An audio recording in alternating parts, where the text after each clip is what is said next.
Golden Bachelor Gerry Turner has cancer, says diagnosis had huge bearing on Theresa Nist split.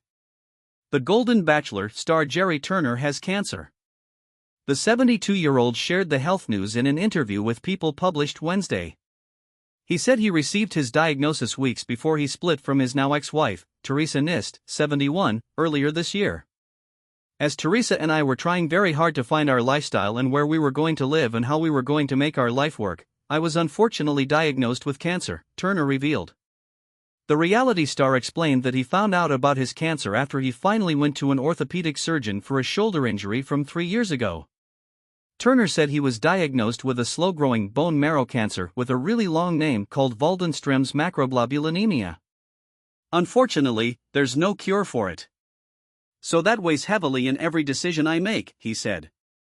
It was like 10 tons of concrete were just dropped on me. And I was a bit in denial for a while, I didn't want to admit to it. Turner confirmed he told Nist about his diagnosis in February. The couple announced their split in April. Certainly, it was hard for me, he said of telling Nist. But the conversation was brief and I think she was a little bit awestruck by the news. So understandable.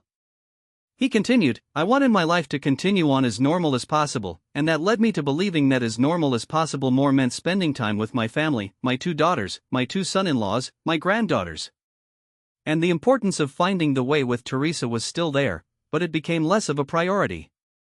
When you are hit with that kind of news and the shock wears off after a few days or a few weeks and you regroup and you realize what's important to you, that's where you start to move forward, Turner explained. And I hope that people understand in retrospect now that that had a huge bearing on my decisions and I think probably Theresa's as well. Turner also said he hopes fans will look at his and Nist's split a little bit differently, that maybe it wasn't quite a rash, fast decision that people thought, now that he's revealed his diagnosis publicly.